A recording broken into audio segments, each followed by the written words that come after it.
ठीक है, ओके।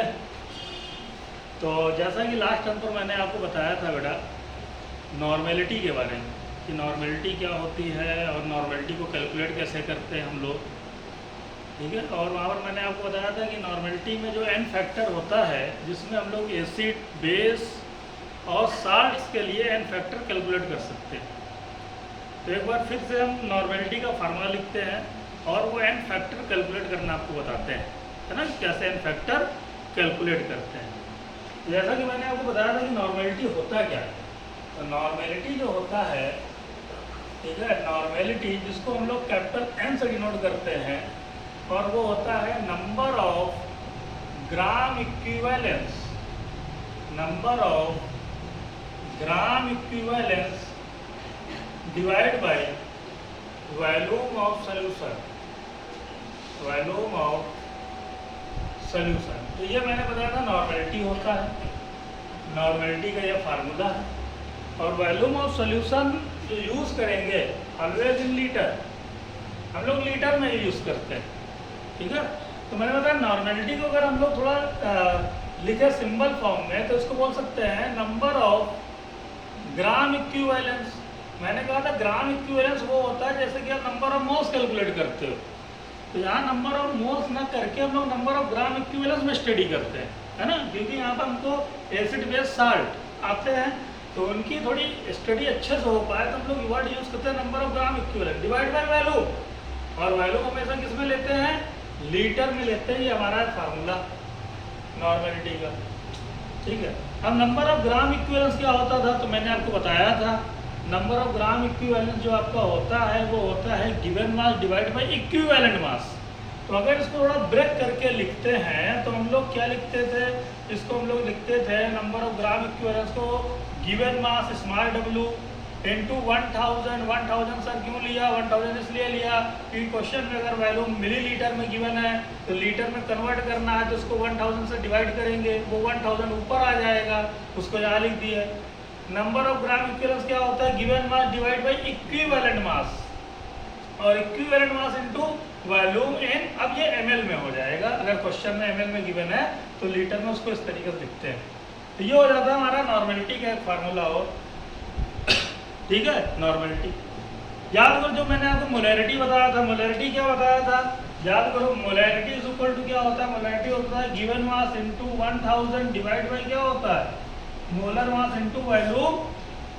तो मोलैरिटी नॉर्मेलिटी में क्या डिफरेंस नजर आ रहा है, देखो तो मोलैरिटी नॉर्मेलिटी में देखोगे तो W यहाँ पर भी दोनों में सेम, ठीक है, 1000 यहाँ पर भी है, वॉल्यूम यहाँ पर भी है, यहाँ पर भी है, केवल डिफरेंस नजर आ रहा है इक्विवेलेंट मास में। तो यहाँ पर यूज हो रहा है इक्विवेलेंट मास, यहाँ क्या यूज हो रहा है, मोलर मास। तो यहाँ मोलर मास, यहाँ इक्विवेलेंट मास, तो बस इतना एक छोटा सा डिफरेंस होता है, ठीक है, इक्विवेलेंट मास और मोलर मास। तो बात आती है कि इक्विवेलेंट मास होता क्या है, ठीक है। तो इक्विवेलेंट मास क्या होता है या नंबर ऑफ ग्राम इक्विवेलेंस क्या होता है, तो मैंने अभी आपको बताया नंबर ऑफ ग्राम इक्विवेलेंस क्या होता है भाई, नंबर ऑफ ग्राम इक्विवेलेंस याद रखो, नंबर ऑफ ग्राम इक्विवेलेंस होता है given mass divide by equivalent मास।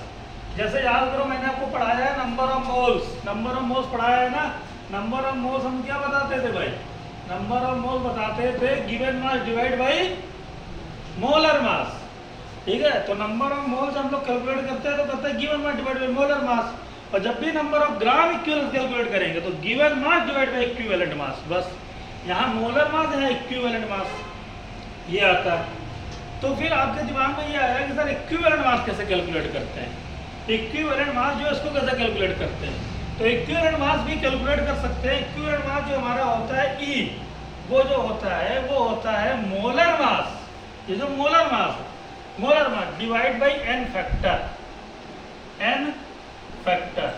तो इक्विवेलेंट मास होता है molar mass divide by n factor. फिर बात आती है कि सर एन फैक्टर क्या है, एन फैक्टर आपको बताएगा कि सोल्यूशन में अगर एसिड है, अगर सोल्यूशन में आप एसिड ले रहे हो, कोई एसिड है तो उस एसिड में number of H plus ion, number of H plus ion जो होता है वो एन फैक्टर होता है, ठीक है। अगर कोई आपका बेस है तो बेस के अंदर जो number of OH minus ions होते हैं, नंबर ऑफ OH माइनस, वो एन फैक्टर होता है। अगर कोई साल्ट है, साल्ट, तो साल्ट के अंदर number of cations, number of cations, ठीक है, या फिर एनायन जो होते हैं वो क्या होते हैं, एन फैक्टर होता है, तो उसको हम लोग एन फैक्टर बोलते हैं। तो ये एन फैक्टर है, ठीक है, एसिड के लिए, बेस के लिए, साल्ट के लिए, इसके लिए हम लोग क्या निकालते हैं, एन फैक्टर निकालते हैं, ठीक है। तो ये नॉर्मेलिटी का फार्मूला है, ये ग्राम इक्विवेलेंस जो कि हम लोग निकाल सकते हैं, given mass divide by equivalent mass, और इक्विवेलेंट मास कैसे निकालते हैं, molar mass divide by n factor, ठीक है। तो किसी के मोलर मास को एन फैक्टर से डिवाइड कर दो तो वहाँ से हम लोग निकाल सकते हैं इक्विवेलेंट मास।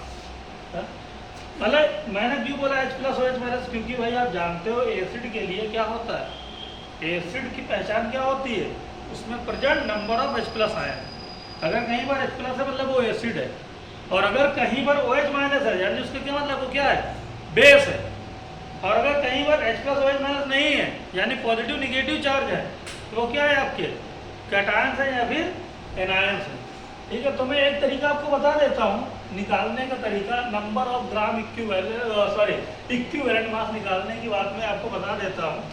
और रही बात इनके ऊपर क्वेश्चन की, न्यूमेरिकल्स की, तो न्यूमेरिकल्स का वीडियो जल्दी ही, ठीक है, आने वाला है, ठीक है, जिसमें आप हर एक टॉपिक से एक एक क्वेश्चन आपको या दो दो तीन तीन क्वेश्चन देने वाले हैं, है ना, कुछ बताए भी है और कुछ आपको और भी वहाँ पर 1 बाय 1 करा देते हैं।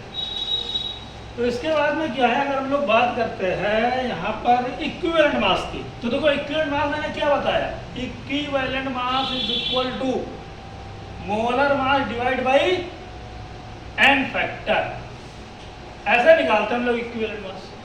मान लो कोई एसिड है, अपने पास आया एसिड की, भाई अपने पास एसिड है, calculate the equivalent mass of, ऐसे क्वेश्चन हम लोग ले लेते हैं, calculate the equivalent mass of HCl, H2SO4, NaOH, ठीक है, NaOH, MgOH whole twice, NaCl, CaSO4, बस चलो इतने को मैं बता देता हूँ। तो मान लो इनका कैलकुलेट करना है इक्विवेलेंट मास कैलकुलेट, तो पहली बात है इनमें से आपको देख करके पहचान में आना चाहिए कि कौन एसिड है, कौन बेस है, कौन साल्ट है, इतना आना चाहिए भाई। आप एसिड बेस साल्ट तो पहचान पाओ तभी तो इक्विवेलेंट मास बताओगे। अब पता लगा कि आप एसिड नहीं पहचान पा रहे हो, बेस नहीं पहचान पा रहे हो, साल्ट नहीं पहचान पा रहे हो, है कि नहीं, तो इक्विवेलेंट मास कैसे बताओगे। तो इसलिए क्या है, अगर यहाँ पर देखो तो जैसे कि HCl लिखा हुआ है, HCl, अब HCl क्या है, आपके एसिड होता है। कैसे सर एसिड होता है, क्योंकि हम जानते हैं कि HCl जो है एक्वस सोल्यूशन के अंदर जब इसको हम लोग करते हैं तो ब्रेक हो जाता है H प्लस में और किसमें, तो मैंने बोला जो H प्लस में जाता है वो एसिड होता है। ये देखो लिखा है, एसिड क्या होते हैं, जो क्या देते हैं, H प्लस आयन देते हैं। तो HCl क्या देता है, H प्लस देता है। तो जो H प्लस देता है वो क्या कहलाता है, एसिड। अब बात आती है कि इसका एन फैक्टर कितना होगा, तो आप देखो कितने H प्लस है, हाउ मेनी H प्लस, तो यहाँ पर कितना है भाई 1, यानी कि इसका एन फैक्टर कितना आ जाएगा, तो एन फैक्टर यही तो है, एसिड के number of H plus ion, तो एसिड में कितने H प्लस आयन है 1, तो अगर एक H प्लस आयन है तो उसका एन फैक्टर क्या होगा 1, ठीक है। अब मैं बोलता हूँ इसका इक्विवेलेंट मास निकालो, तो इक्विवेलेंट मास क्या होता है, molar mass divide by n factor. तो इसका HCl का मोलर मास निकाल लो यार, HCl का मोलर मास नहीं निकाल पाओगे, बताओ HCl का मोलर मास क्या होता है, molar mass divide by n factor, molar mass hydrogen का होता है 1, क्लोरीन का होता है 35.5, तो क्लोरीन का मास 35.5 होता है, टोटल कितना हो गया 36. तो इसका मोलर मास हमको पता है 36.5, एन फैक्टर कितना आया, क्योंकि नंबर ऑफ H प्लस 1 है तो एन फैक्टर आ गया 1, तो मीन्स इक्विवेलेंट मास कितना आ गया 36.5 आ गया, ये इक्विवेलेंट मास आ गया बस। तो इक्विवेलेंट मास आ गया हमारा, तो इक्विवेलेंट मास बस इतना करना, इक्विवेलेंट और मोलर मास में बस इतना फर्क है कि इक्विवेलेंट मास अगर कभी भी लिखना है तो मोलर मास को एन फैक्टर से डिवाइड कर दो, ठीक है। तो कभी कभी इक्विवेलेंट मास मोलर मास के इक्वल आता है, जैसे कि देख लो भैया इसका मोलर मास 36.5 था और इसका इक्विवेलेंट मास भी कितना आया 36, क्योंकि एन फैक्टर कितना आया 1, इसलिए इक्विवेलेंट मास किसके इक्वल हो गया उसके मोलर मास के इक्वल होगी। ठीक है, तो इक्विवेलेंट मास मोलर मास, ठीक है, जिसका n फैक्टर 1 आता है उसका सेम ही हो जाता है। ठीक है, इक्वल हो जाता है। तो इस तरीके से हम लोग निकाल लेते हैं इक्विवेलेंट मास मोलर मास। अब जैसे कि मैं बोलूँ H2SO4 है, मान लो अब H2SO4 है तो उसका इक्विवेलेंट मास क्या होगा। तो सबसे पहली बात आती है कि H2SO4 है क्या, एसिड है, बेस है, साल्ट है। तो आप पहले H2SO4 को देखो तो क्या है, H2SO4 को कैसे तोड़ते हो भाई, ये कैसे ब्रेक होता है, ये हमेशा टूट जाता है 2H प्लस और प्लस SO4 2 माइनस में। ये यहाँ 2 हाइड्रोजन है ना, तो दो हाइड्रोजन चले जाएंगे, कैसे जाएंगे 2H प्लस। जब 2 प्लस जाएगा तो हमेशा 2 माइनस आएगा, SO4 हमेशा -2 में जाता है रेडिकल। तो यहाँ पर n फैक्टर कितना आ गया बताओ, नंबर ऑफ H प्लस कितने हो गए 2, यही तो n factor number of H plus. यहाँ पर H प्लस कितना था, HCl में कितना था H प्लस, H2SO4 में कितना है 2, तो n फैक्टर इसका 2 है, तो H प्लस का 2 है। मैं बोलूँ इसका इक्विवेलेंट मास बताओ, इक्विवेलेंट मास क्या होता है, molar mass divide by n factor. H2SO4 का मोलर मास 98 नहीं है तो कैलकुलेट कर लो। हाइड्रोजन जो है 2, एक हाइड्रोजन का मास होता है 1, सल्फर का होता है 32, ऑक्सीजन 4 है, एक ऑक्सीजन का होता है 16, तो ऐड कर लो 2 प्लस 32 प्लस 16 4 सा 64, इसको ऐड करो क्या आ गया 98, यानी मोलर मास कितना आ गया 98। इक्की n फैक्टर कितना है 2, तो मोलर मास को n फैक्टर से डिवाइड करो कितना आ गया 49। तो H2SO4 का मोलर मास तो 98 होता है लेकिन इक्विवेलेंट मास होता है 49। क्यों, क्योंकि H2SO4 के अंदर 2H प्लस आते हैं और 2H प्लस यानी उसका n फैक्टर 2। ठीक है, तो इस तरीके से हम लोग n फैक्टर से डिवाइड करके उसका इक्विवेलेंट मास निकाल लेते हैं कोई भी एसिड। मतलब n फैक्टर निकालना आना चाहिए आपको, और n फैक्टर आप निकाल सकते हो अगर आप, ठीक है, उसमें number of H plus ion जान जाओ बस। एसिड में क्या देखते हैं, number of H plus ion. तो जब भी कभी भी एसिड आए तो हम number of H plus ion देख लो, आप उसका n फैक्टर बता दोगे। ठीक है, कोई प्रॉब्लम नहीं, n फैक्टर बता। तो कुछ एसिड हम और देते हैं, आप n फैक्टर उसका निकालने की कोशिश करो। ठीक है, कुछ एसिड देते हैं, आप उसका n फैक्टर निकालने की कोशिश करो भाई। जैसे कि अगर मैं बोल दूँ आपसे H3PO4, H3PO4 बताओ इसका n फैक्टर कितना आएगा। तो H3PO4 कैसे टूटेगा, 3H प्लस बोलो और PO4 3 माइनस, तो n फैक्टर कितना आ गया 3, कितने H प्लस। जैसे कार्बोनिक एसिड, ठीक है, ये फास्फोरिक एसिड था।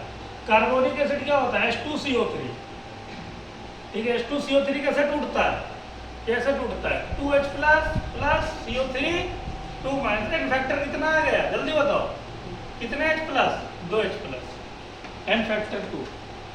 तो इस तरीके से हम लोग क्या करते हैं, n फैक्टर निकाल लेते हैं। ठीक है, n फैक्टर आप किसी भी एसिड में नंबर ऑफ H प्लस देख लो भाई, उसका n फैक्टर है। और इक्विवेलेंट मास निकालना बहुत आसान है, मोलर मास को n फैक्टर से डिवाइड कर दो, आ गया। ठीक है, मोलर मास तो निकालना जानते ही हो, एटॉमिक मास का सम कर दो मोलर मास। ठीक है, तो ये तो सब एसिड थे। अब जरा बेस ले लेते हैं, बेस। ठीक है, ये तो सब एसिड थे, तो एसिड का n फैक्टर निकालना आप जान चुके हो। ठीक है, H प्लस जो होता है वो उसका क्या होता है n फैक्टर।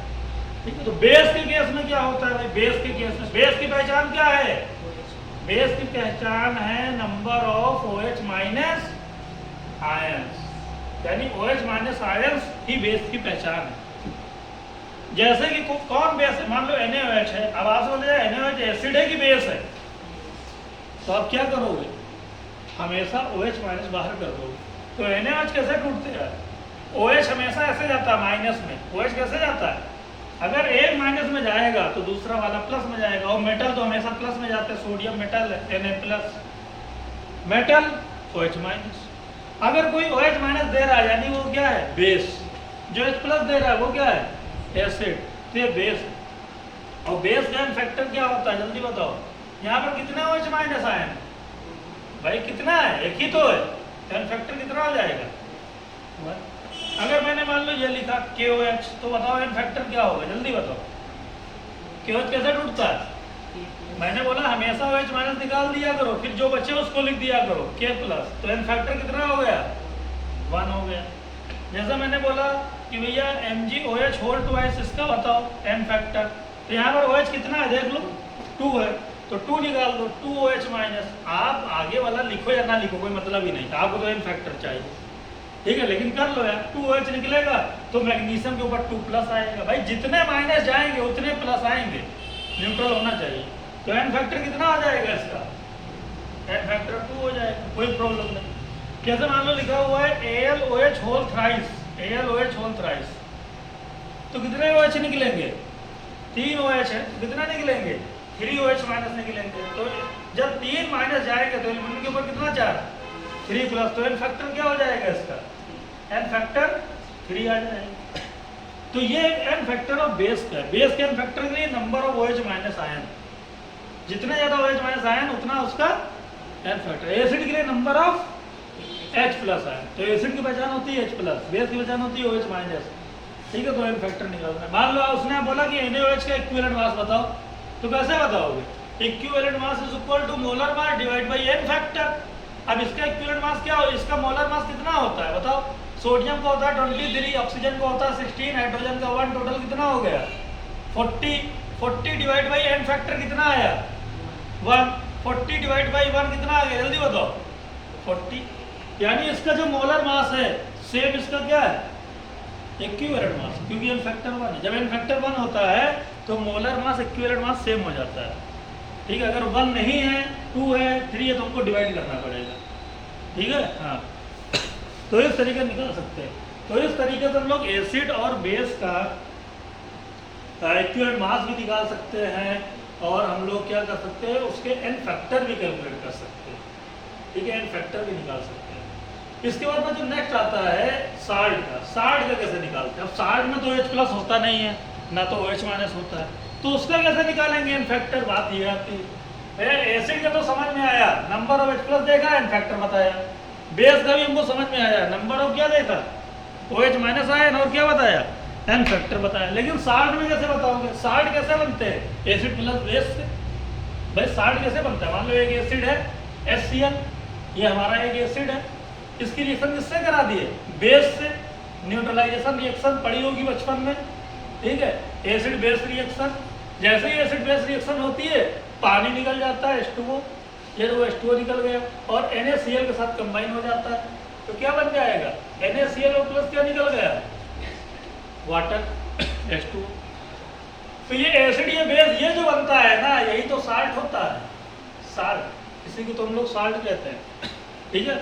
वाटर निकल जाता है वहां से, तो साल्ट बन जाता है हमारा। अब इस साल्ट के अंदर अगर आप देखो तो ना तो इसमें H है ना ही क्या है, OH है। तो साल्ट में HOH नहीं होते हैं, H आपका होता है एसिड में, OH होता है बेस में। तो इसका एन फैक्टर कैसे निकालेंगे साल्ट का। तो एन फैक्टर का साल्ट का निकालना है, वैसे ही नो प्रॉब्लम, ब्रेक करो बस इसको। आप ये इसका बस सोल्यूशन, यानी पानी के अंदर ये कैसे ब्रेक होता है, वाटर के अंदर कैसे टूटता है। मैंने बोला मेटल हमेशा प्लस में जाता है, सोडियम की वैलेंसी +1 होती है, इसलिए हमेशा एक चार्ज दिखाएगा। और क्लोरीन की वैलेंसी भी 1 ही होती है, लेकिन माइनस, क्योंकि ये नॉन मेटल है क्लोरीन, नॉन मेटल माइनस में मेटल प्लस, टूट गया।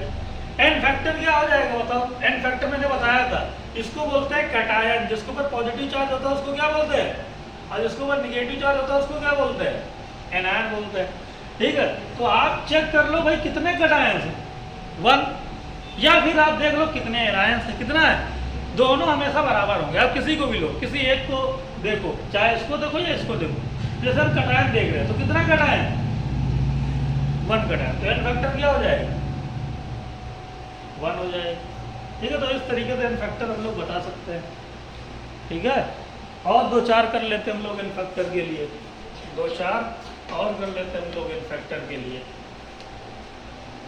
ठीक है। तो एन फैक्टर के लिए अगर हम लोग 1-2 और देखें तो बता सकते हैं, ठीक है। तो जैसे कि मैंने बोला भाई MgCl2, अब MgCl2 साल्ट है, बेस है कि एसिड है, क्या है। तो आप देखो भाई इसमें HOH नहीं, यानी ये साल्ट है, तो साल्ट है, तो अगर इसको ब्रेक करो तो क्या टूट जाएगा, ये Mg2 प्लस और प्लस 2Cl। भाई Mg2 प्लस क्यों जाता है, सब चीज़ें जानते हो कि मैग्नीशियम की वैलेंसी 2 होती है, इसलिए 2 प्लस में जाता है, ठीक है। तो Mg2 प्लस में जाएगा, क्लोरीन जाएगा 2Cl माइनस। एन फैक्टर क्या आ जाएगा, नंबर ऑफ कैटायंस, कितने कैटायंस, 2, ये भी नंबर ऑफ एनायंस कितने हैं, 2 1 जा 2 2, तो n फैक्टर 2 यार, n फैक्टर 2 आए। ठीक है, जैसा मैंने बोला AlCl3 बताओ, AlCl3 बताओ इसका कैसे जोड़ोगे इसको। एल्युमिनियम हमेशा 3 वैलेंसी प्लस 3, क्लोरीन किसमें 3Cl माइनस, तो n फैक्टर क्या आ जाएगा, n फैक्टर आ जाएगा 3, क्योंकि 3 प्लस है, 3 कटायन, यहाँ कटायन 2 था, यहाँ कटायन 1 था, तो n फैक्टर वैसे चेंज होता जाएगा। मान लो उसने पूछा कि भाई इसका इक्विवेलेंट मास बताओ, इसका, तो इक्विवेलेंट मास क्या हो जाएगा, इक्विवेलेंट मास हो जाता है molar mass divide by n factor. Molar मास कितना है इसका निकाल लो, 23, क्लोरीन का 35.5, कितना आ गया ये 58.5, तो 58.5 आ गया मोलर मास। n फैक्टर कितना है 1 डिवाइड बाई 1, तो इक्विवेलेंट मास कितना आ जाएगा 58 कितना ही है। ठीक है, मान लो डिवाइड बाई 2 होता तो 2 से इसको हम डिवाइड कर देते, ऐसे कर देते।